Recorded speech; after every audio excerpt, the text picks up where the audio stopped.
Mr. Mark Chay, take your two cuts together, please.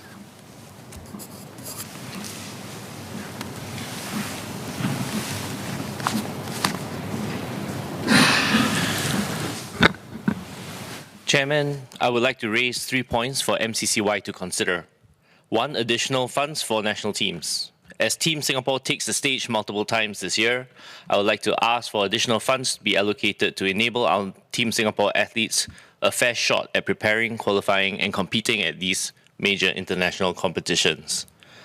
2, additional resources to build our capabilities for sports science and administration.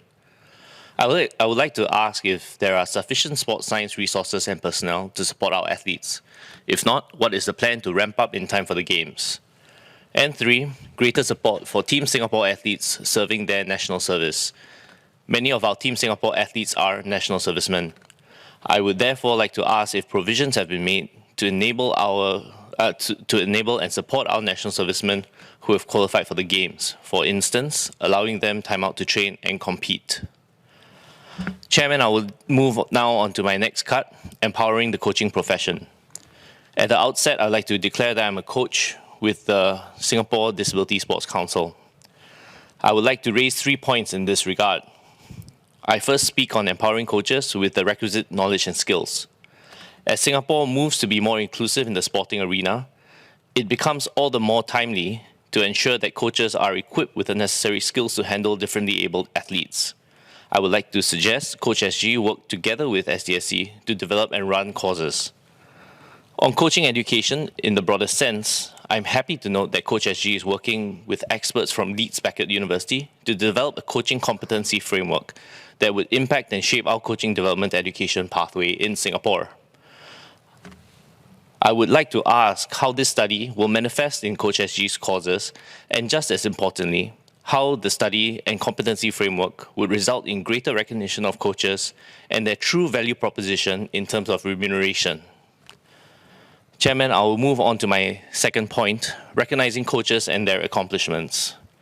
In my Budget 2022 debate speech, I listed 5 Singaporean athletes that emerged on top of the world in their respective disciplines.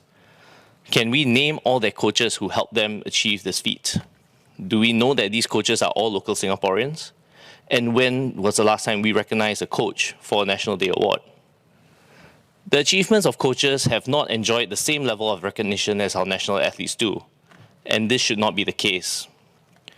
They are with our athletes every step of the way, and these coaches not only ensure physical performance of our athletes, they also play an important role in developing the athletes in imparting values and ethics. I would therefore reason their jobs are as important and deserving of recognition as those teachers in our MOE schools. I would like to propose that coaches be recognized for their contributions to inspire more Singaporeans to take up the mantle of coach and groom generations of world champions to come. I now move on to my final point, improving coaching standards and regulations. If we were to celebrate our coaches, we should consider strengthening our regulatory framework which governs coaches and sports for that matter.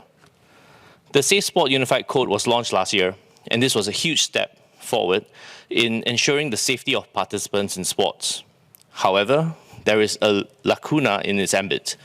It only affects NROC registered coaches. What happens if the alleged offender is, for instance, an unregistered coach, a team manager, or a volunteer? To plug this gap, I have 2 suggestions for the ministry. 1, develop a framework for licensing and compulsory registration for all sports coaches and instructors. And 2, extend the registration to administrators and volunteers. I believe these measures would ensure the consistent standard and accountability for all persons who undertake the coaching role, which then form a sturdy foundation for the sports scene in Singapore to thrive. Thank you.